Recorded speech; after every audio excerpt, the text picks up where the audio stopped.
Hello everyone, welcome to let's do it. तो discuss करेंगे आज ट्रैफिक इंस्पेक्टर की इस सीरीज़ का पार्ट नंबर 58।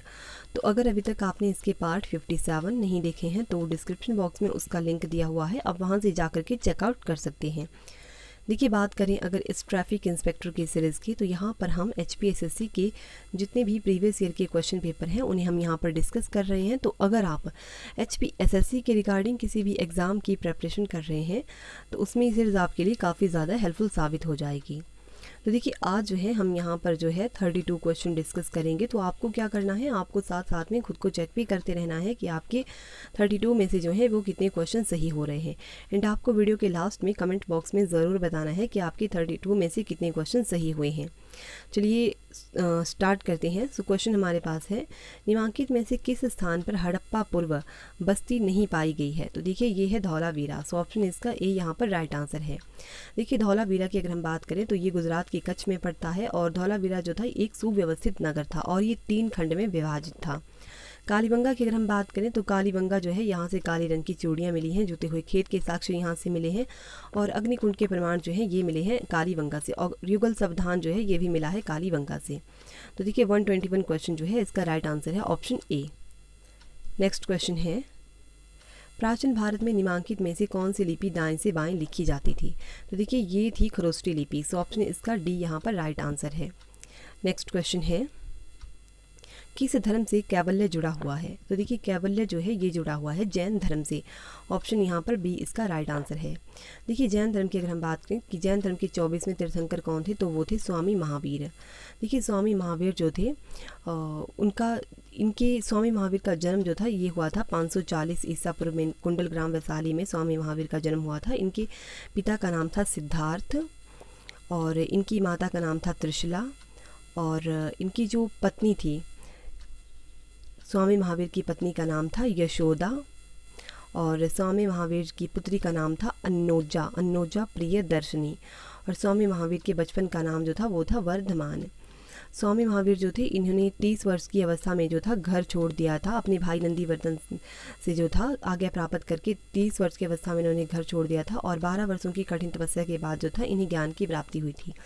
तो 12 वर्षों की कठिन तपस्या के बाद जब ज्ञान की प्राप्ति हुई तब ये जो था कुछ नामों से जाने गए, जैसे कि जिन यानी कि जिसका अर्थ होता है विजेता, अहर्त जिसका अर्थ होता है पूज्य और निग्रंथ यानी कि बंधनहीन, ये कहलाए थे 12 वर्षों की कठिन तपस्या के बाद जब उन्हें ज्ञान की प्राप्ति हुई थी। तो ये पॉइंट भी आपको ध्यान में रखने हैं।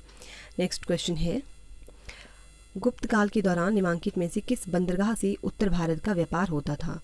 तो देखिए, गुप्त काल के दौरान जो था ताम्रलिप्ति जो बंदरगाह था इससे उत्तर भारत का व्यापार होता था। सो ऑप्शन इसका यहाँ पर डी राइट आंसर है।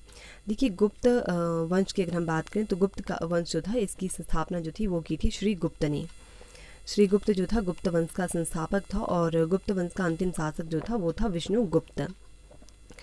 और देखिए, ये जो पूछा जाता है कि गुप्त काल में जो था प्रसिद्ध बौद्ध विद्वान जो थे वो कौन कौन थे? तो देखिए, गुप्त काल के प्रसिद्ध बौद्ध विद्वान जो थे वो थे, एक थे असंग, वासुबंधु और दिग्नाग। ये जो थे ये गुप्त काल के फेमस बौद्ध विद्वान थे।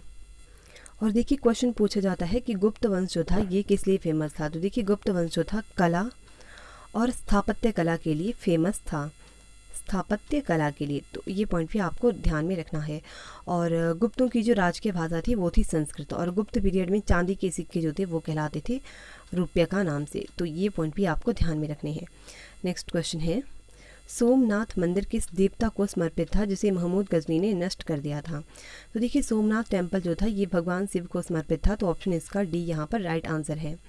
सोमनाथ मंदिर पर जो था महमूद गजनी ने जो था 1025 में आक्रमण किया था और जब महमूद गजनी ने यहाँ पर आक्रमण किया था सोमनाथ टेम्पल पर, तब महमूद गजनी जो था यहाँ से 20 लाख की संपत्ति जो था लूट कर ले गया था।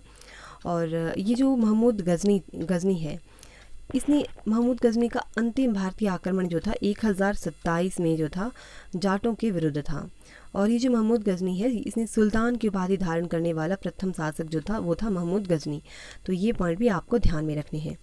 नेक्स्ट क्वेश्चन है, वह सुल्तान कौन था जिसने खलीफा की सत्ता को मानने से इनकार कर दिया था? तो देखिए ये कौन था, तो ये था कुतुबुद्दीन मुबारक खिलजी। सो ऑप्शन इसका डी यहाँ पर राइट आंसर है। देखिए कुतुबुद्दीन मुबारक खिलजी की अगर हम बात करें तो कुतुबुद्दीन मुबारक खिलजी जो था इसने खलीफा की उपाधि धारण की थी और अलाउद्दीन खिलजी का पुत्र था कुतुबुद्दीन मुबारक खिलजी। तो ये पॉइंट भी आपको ध्यान में रखना है। नेक्स्ट क्वेश्चन है, निम्नलिखित में से कौन सा भारत में 3 मुख्य सूफी परंपरा में शामिल नहीं था? तो देखिए सूत्री जो है ये सूफी परंपरा में शामिल नहीं था। बाकी चिश्ती, सुरहावर्दी, फिरदौसी ये सभी जो हैं ये सूफी परंपरा में शामिल हैं।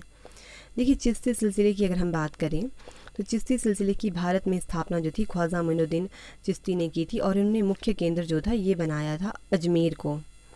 अजमेर इन्होंने मुख्य केंद्र बनाया था। और सुरहावर्दी सिलसिले की अगर हम बात करें तो इसकी स्थापना जो थी सिहाबुद्दीन उमर सुरहावर्दी ने की थी, जिन्होंने मुख्य केंद्र जो था सिंध व मुल्तान को बनाया था, सिंध और मुल्तान को। और फिरदौसी की अगर हम बात करें तो फिरदौसी सिलसिला ये सुरहावर्दी की ही एक शाखा है फिरदौसी।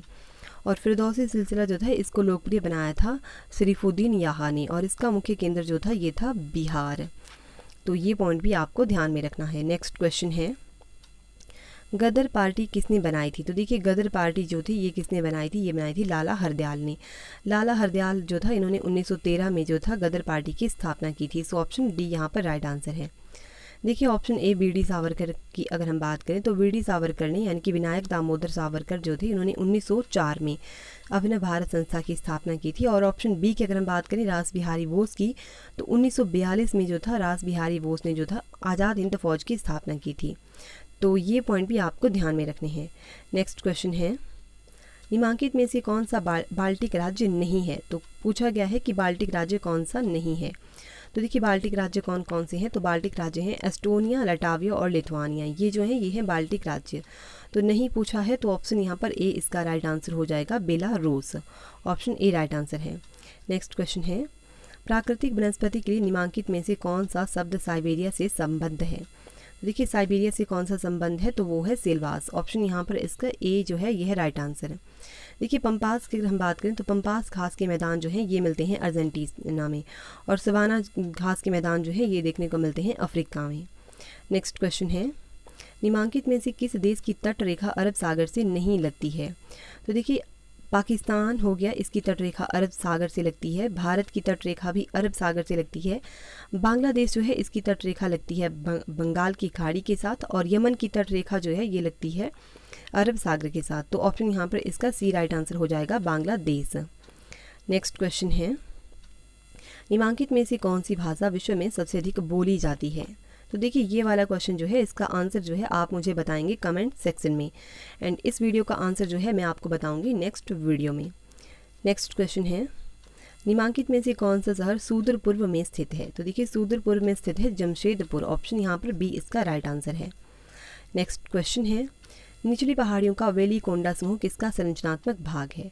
तो निचली पहाड़ियों का ये जो वेलिकोंडा समूह है ये पूर्वी घाट का एक संरचनात्मक भाग है, ईस्टर्न घाट का। सो ऑप्शन इसका सी राइट आंसर है। नेक्स्ट क्वेश्चन है, निम्नलिखित में से कौन सा स्थान गंगा नदी के किनारे स्थित नहीं है? तो देखिए गंगा नदी के किनारे स्थित नहीं है तो वो है फतेहपुर। ऑप्शन यहाँ पर इसका सी राइट आंसर है। बाकी उत्तरकाशी हो गया, कानपुर एंड भागलपुर ये जो है ये गंगा नदी के किनारे स्थित हैं। और देखिए गंगा नदी की अगर हम बात करें तो गंगा नदी का उद्गम जो है ये गोमुख हिमानी से होता है और गंगा रिवर जो है इसकी टोटल लंबाई की अगर हम बात करें तो 2525 किलोमीटर जो है इसकी लंबाई है और गंगा नदी जो है ये बंगाल की खाड़ी में अपना मुहाना बनाती है। नेक्स्ट क्वेश्चन है, निम्नलिखित में से वायुमंडल की किस परत में जलवाष्प और धूल के कण होते हैं? तो देखिए क्षोभ मंडल जो परत है, वायुमंडल की क्षोभ मंडल वाली जो परत होती है उसमें जलवाष्प और धूल के कण पाए जाते हैं। सो ऑप्शन इसका डी राइट आंसर है। नेक्स्ट क्वेश्चन है, किस केस के दौरान सर्वोच्च न्यायालय ने बुनियादी संरचना का सिद्धांत प्रतिपादित किया था? तो देखिए ये था केशवानंद भारती केस। ऑप्शन यहाँ पर इसका सी जो है राइट आंसर है। केशवानंद भारती केस के दौरान जो था सर्वोच्च न्यायालय ने बुनियादी संरचना का सिद्धांत दिया था यानी कि बेसिक स्ट्रक्चर डॉक्ट्रिन दिया था। और देखिए इसकी अगर हम बात करें केशवानंद भारती केस की तो इसमें जो था इसमें कहा गया था कि संसद जो है संविधान के मूल ढांचे में नकारात्मक संशोधन नहीं करेगी पर संसद जो है ऐसा संशोधन कर सकती है जिससे कि मूल ढांचे का विस्तार हो और उसका मजबूतीकरण हो। तो ये पॉइंट भी आपको ध्यान में रखना है। नेक्स्ट क्वेश्चन है, निम्नलिखित में से कौन निर्विरोध भारत के राष्ट्रपति चुने गए थे? तो देखिए निर्विरोध चुने गए थे डॉक्टर नीलम संजीव रेड्डी। ऑप्शन यहाँ पर इसका सी राइट आंसर है। और इनके कार्यकाल की अगर हम बात करें तो इनका कार्यकाल जो था ये रहा था 1977 से लेकर के 1982 तक। ये पॉइंट भी आपको ध्यान में रखना है। नेक्स्ट क्वेश्चन है, भारतीय संसद में शून्यकाल कब शुरू होता है? तो देखिए भारतीय संसद में शून्यकाल जो है दोपहर 12 बजे के बाद से शुरू होता है और आई थिंक वर्तमान समय में ये 1 बजे से स्टार्ट होता है, दोपहर के 1 बजे से। बाकी अगर आपको इस क्वेश्चन से रिलेटेड जानकारी है तो अब आप कमेंट सेक्शन में बता सकते हैं। नेक्स्ट क्वेश्चन है, भारत के संविधान का अभिरक्षक कौन है? और वैसे इस क्वेश्चन की अगर मैं बात करूं तो ऑप्शनल आंसर की में इसका राइट आंसर ऑप्शन सी दे के रखा हुआ है। नेक्स्ट क्वेश्चन है, भारत के संविधान का अभिरक्षक कौन है? तो भारत के संविधान का अभिरक्षक जो है ये होता है सुप्रीम कोर्ट, सर्वोच्च न्यायालय। ऑप्शन इसका यहाँ पर ए जो है ये है राइट आंसर। और देखिए सर्वोच्च न्यायालय की अगर हम बात करें तो भारतीय संविधान के अनुच्छेद 124 में जो है सर्वोच्च न्यायालय के गठन का प्रावधान किया गया है और इसमें जो है सर्वोच्च न्यायालय में एक मुख्य न्यायाधीश और 30 अन्य न्यायाधीश होते हैं जिनकी नियुक्ति जो है राष्ट्रपति के द्वारा की जाती है।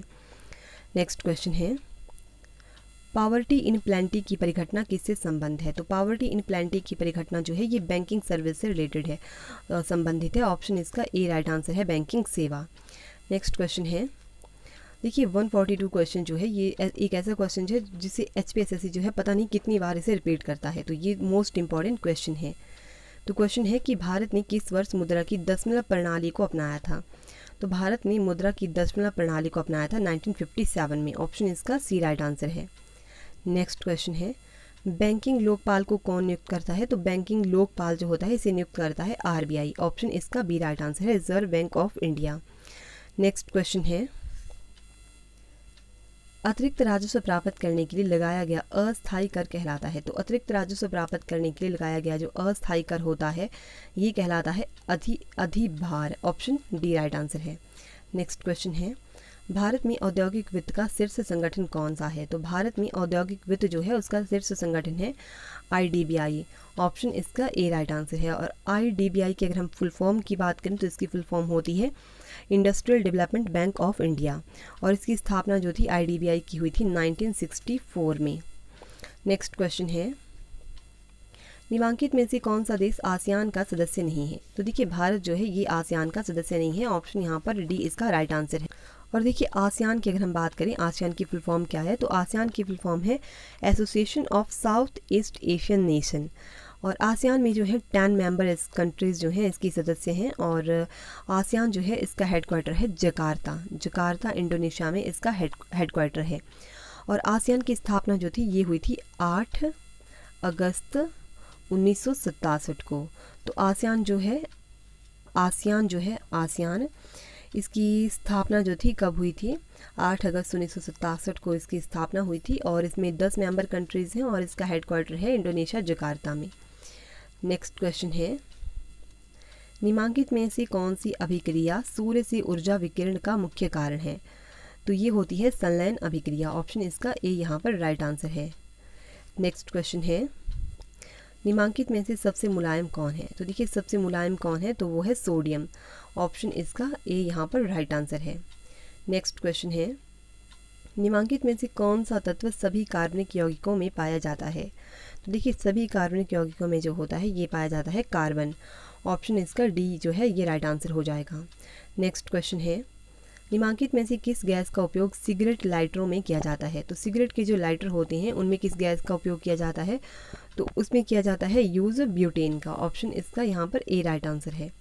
नेक्स्ट क्वेश्चन है, कई भ्रूण की उपस्थिति किसकी लाक्षणिक विशेषता है? तो ये किसकी लाक्षणिक विशेषता है? ये है नींबू वंश की। ऑप्शन ए राइट आंसर है। नेक्स्ट क्वेश्चन है, मच्छर निम्नलिखित में से किस रोग का वाहक नहीं है? तो मच्छर जो है ये किस रोग का वाहक नहीं है? तो ये है काला आजार का। काला आजार जो होता है इसका वाहक मच्छर नहीं होता है, बाकी पित्त ज्वर डेंगू बुखार और फाइलेरिया इन सभी का वाहक जो होता है वो मच्छर होता है। तो देखिए आज जो है हमने यहाँ पर 32 क्वेश्चन डिस्कस किए हैं।